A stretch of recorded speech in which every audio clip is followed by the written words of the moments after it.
Dear students, now I am going to start lesson 3 for 9th class history. The lesson is Nazism and the rise of Hitler. Nazism was the political ideology which flourished in Germany and the influenced world politics. When geological war started in Germany under the shadow of the Second World War, it caused the killing of the millions of the people different in human ways.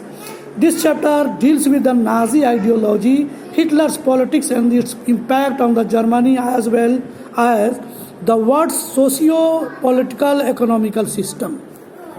Students, as you know, it is a very important chapter for 9th class, the rise of the Hitler. इसे यूँ समझ सकते हैं कि Hitler का उदय और Nazi party का जन्म कैसे हुआ। नाजिज्म या नाजीवाद एक ऐसा राजनीतिक आइडियोलॉजी है जिसने पूरे जर्मन को अपने प्रभाव में ले लिया। जब वार शुरू हुआ और सेकेंड वार के आते आते सैकड़ों और हज़ारों लोगों को जब मौत के घाट उतार दिया गया, तो उसके बाद एक नए पॉलिटिकल ट्रेंड की शुरुआत हुई। हम इस चैप्टर में उसी के बारे में जानेंगे। इसकी शुरुआत जो है ना, राइज ऑफ हिटलर से है। जर्मन में नाजी पार्टी की स्थापना हुई और नाजी पार्टी यानी Nazi ideology, it is the call also the Hitler's ideology. इसकी शुरुआत हुई और हिटलर का उदय हुआ और एक नए दौर की शुरुआत हुई जिसमें हिटलर ने राजनीतिक, सामाजिक और आर्थिक स्थिति को जर्मन में कैसे प्रभावित किया, हम उसे ही पढ़ने जा रहे हैं। First of all, birth of the Weimar republic. सबसे पहले हम आपको बता दें कि birth of the Weimar republic Weimar वीमार रिपब्लिक का जन्म कैसे हुआ। Germany was a powerful empire in the early years of the 20th century. जैसा कि पता है कि 20वीं शताब्दी में जर्मनी सबसे ज़्यादा शक्तिशाली शासक था। It fought the first world war 1914 to 1918 alongside the Austrian campers and against the alliance England, France and the Russia. First world war 1914 से 1918 तक जर्मन के हार के बाद जर्मन में एक नई पार्टी की स्थापना हुई जिसका नाम था वीमार रिपब्लिक।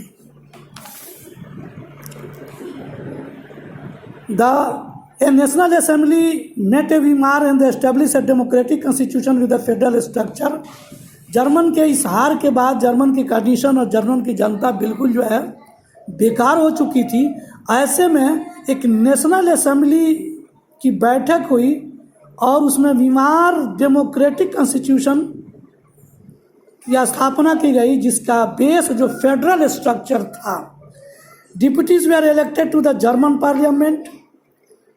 इसके अनुसार जर्मन पार्लियामेंट बना और डिप्यूटीज वे आर इलेक्ट किए गए और इसका जो आधार था वह equal and the universal vote cast by all adults including the women's.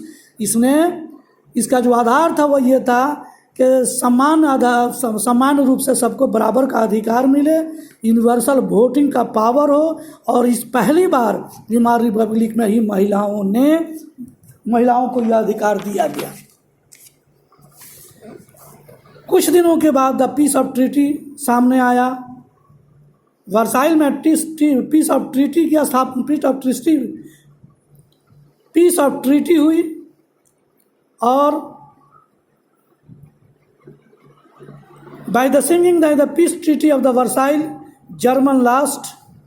और फर्स्ट वर्ल्ड वार के बाद जर्मनी में पीस ऑफ ट्रीटी यानी ट्रीटी का समझौता हुआ जिसके फॉलोइंग टॉपिक्स हैं। Number 1, it's overseas the colony 1/10 of its population and the 13% of the it's territories. पहला पॉइंट था कि कॉलोनी बनाया जाए और कॉलोनी का 1/10 और 13% उसके टेरिटोरी को इस समझौते के अनुसार जर्मन से ले लिया गया। 75% of its iron and 36% of its coal to France, Poland, Denmark and the Lithuania. और फ्रांस, पोलैंड, डेनमार्क और लिथुआनिया के 75% आयरन और कोल के एरिया जो है जर्मन से ले लिया गया। 6 billion as the compensation for the war, और जर्मन पर 6 बिलियन वार कंपेंशन लागू किया गया। The war guilt clause held Germany responsible for the war. और सिर्फ यही नहीं, फर्स्ट वर्ल्ड वार का ठिकरा जर्मन के सर फोड़ा गया और जर्मन को इस वार का दोषी बताया गया। And resources rich Greenland to allied control. और सिर्फ यही नहीं, जर्मन के वो रिसोर्सेस रिच इलाका जो ग्रीनलैंड के नाम से जाना जाता था वो एलाइड के कंट्रोल में चला गया। Further the allied power demilitarized Germany to weaken in the power. इस फार्मूले ने, इट मीन्स के पीस और ट्रीटी ने जर्मन को अपंगु बना दिया, बिल्कुल वीकन इन द पावर, शक्ति में बिल्कुल कमज़ोर कर दिया। Many Germans held to the new Weimar republic responsible. अब इसके चलते कुछ जर्मन्स ये सोचने लगे कि वीमार रिपब्लिक आने की वजह से ही ऐसा हुआ, इसलिए इसका पूरा दायित्व, उसकी पूरी जिम्मेदारी वीमार रिपब्लिक की है। For not only to the defeat in the war, कि लड़ाई में भी हार इसी की वजह से हुई, but the disgrace in the Versailles, बल्कि वर्साइल की बेइज्जती भी इन्हीं की वजह से हुई। It is the question, the next topic, what was the effect of the war. First world war का क्या प्रभाव पड़ा। The first world war both psychological and the financial effect the Europe. कहते हैं कि फर्स्ट वर्ल्ड वार यानी प्रथम विश्व युद्ध पूरे यूरोप को साइकोलॉजिकली और फाइनेंशियली बहुत बुरी तरह प्रभावित किया। पूरा यूरोप बिल्कुल अंधेरे में, कर्ज के अंधेरे में और कमजोरी और बीमारी के अंधेरे में डूब गया। The Weimar republic created the burden to the world guilt and the national elimination. इसी बीच वीमार रिपब्लिक ने आम जनता से ये वादा किया कि हम इस बोझ से, इस कर्जे से निकालेंगे। It was the first to pay the huge compensations, और इसके लिए उसने ह्यूज कंपेंशंस यानी ज़रूरत से ज़्यादा लोगों को पैसे जमा करने के लिए कहा। और socialist, Catholics and democrats were supported to वीमार।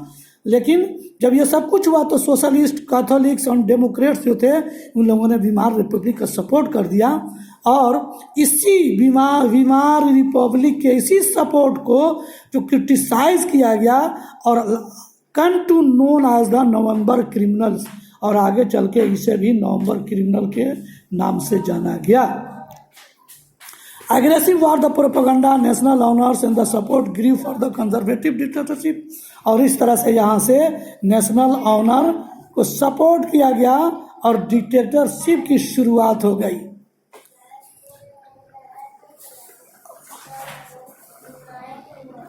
क्या अब इसके बाद हम देखते हैं कि कैसे इकोनॉमिकल क्राइसिस जर्मन में कैसे आया।